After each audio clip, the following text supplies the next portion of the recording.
Students हमने कुछ examples देखे जिसके अंदर स्टूडेंट्स एंगल ऑफ एलिवेशन थे।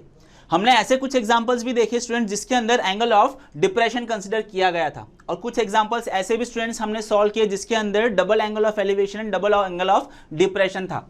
ओके स्टूडेंट्स, अब कुछ ऐसे एग्जांपल्स भी होते हैं स्टूडेंट्स जिसके अंदर angle of elevation and angle of depression दोनों का कॉम्बिनेशन आता है।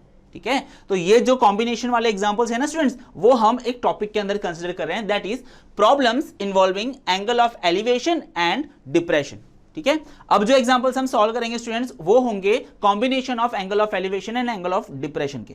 ठीक है, तो ये जो सेट ऑफ एग्जांपल्स हैं इनके अंदर स्टूडेंट्स ये हमारा फर्स्ट एग्जांपल है। ठीक है, इस एग्जांपल के अंदर स्टूडेंट्स एक सिचुएशन दिया गया जिसके अंदर we have been given two structures. Okay, two structures, पहला स्ट्रक्चर है ये है बिल्डिंग, और दूसरा स्ट्रक्चर है स्टूडेंट्स ये which is a cable tower. ठीक है, मैं इनको नाम दे देता हूं। जो बिल्डिंग है स्टूडेंट्स मान लेते हैं कि इट इज ए बी, इसका जो हाइट है उसको हम रिप्रेजेंट कर देते हैं ए बी के साथ, और जो केबल टावर है ना इसको स्टूडेंट्स हम इंडिकेट कर देते हैं सी डी के साथ। ठीक है, तो स्टूडेंट्स ए बी हो गया आपका बिल्डिंग, सी डी हो गया केबल टावर। अब स्टूडेंट्स ए बी का हाइट दिया हुआ है 7 metre. Okay, height is given as 7 metre. अब स्टूडेंट्स यहां पे एंगल ऑफ एलिवेशन और एंगल ऑफ डिप्रेशन भी दिया गया है। From the top of the building to the top of the cable tower angle of elevation is given as 60 degree. ठीक है स्टूडेंट्स, आप देखें ये आपका हो गया लाइन ऑफ साइट। ओके, और स्टूडेंट्स यहां से एक हॉरिजॉन्टल हम ड्रॉ कर देते हैं, तो ये जो एंगल है ये एंगल दिया गया है 60 degree. As well as students it is also given that the angle of depression of the bottom of this cable tower from the top of the building, ये लाइन हो गई line of sight, it is the angle of depression is given as 45 degree. ठीक है students, angle of elevation 60 degree दिया था, angle of depression 45 degree दे दिया गया है।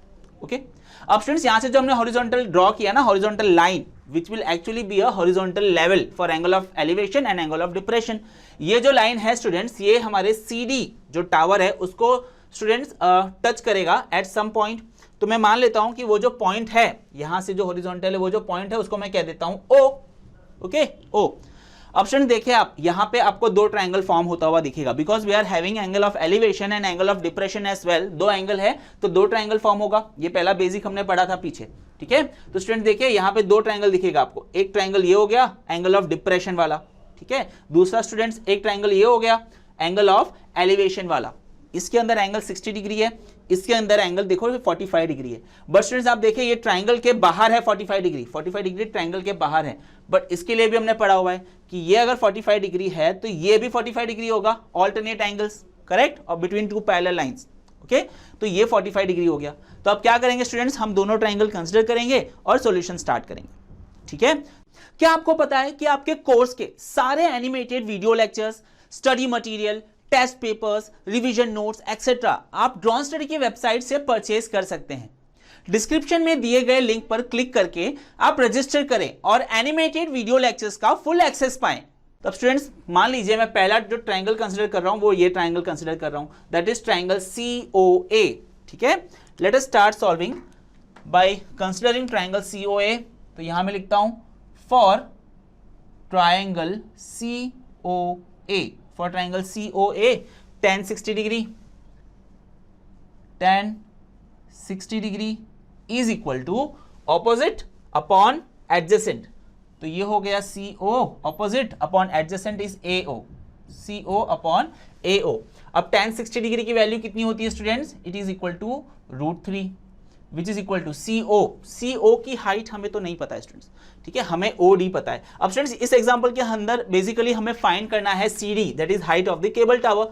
मान लेते हैं स्टूडेंट्स जो total height of cable tower है ना CD, that is equal to H। मैं यहां पे लिख देता हूं that is equal to H, total height. और साथ में स्टूडेंट्स आप देखें ये जो AB है और जो OD है ये दोनों सेम है। ठीक है, आप देखें ये एक रेक्टेंगल फॉर्म हो रहा है। ठीक है, तो अगर ये 7 है तो ये भी 7 होगा, तो मैं यहां भी लिख देता हूं 7 मीटर। ठीक है, अब स्टूडेंट देखो ये क्या पूछ रहा है CO अपॉन AO। CO आपको नहीं पता है, आपको स्टूडेंट्स पता है CD which is equal to H, और आपको पता है OD which is equal to 7 metre. तो CO क्या हो गया, CO is CD minus OD।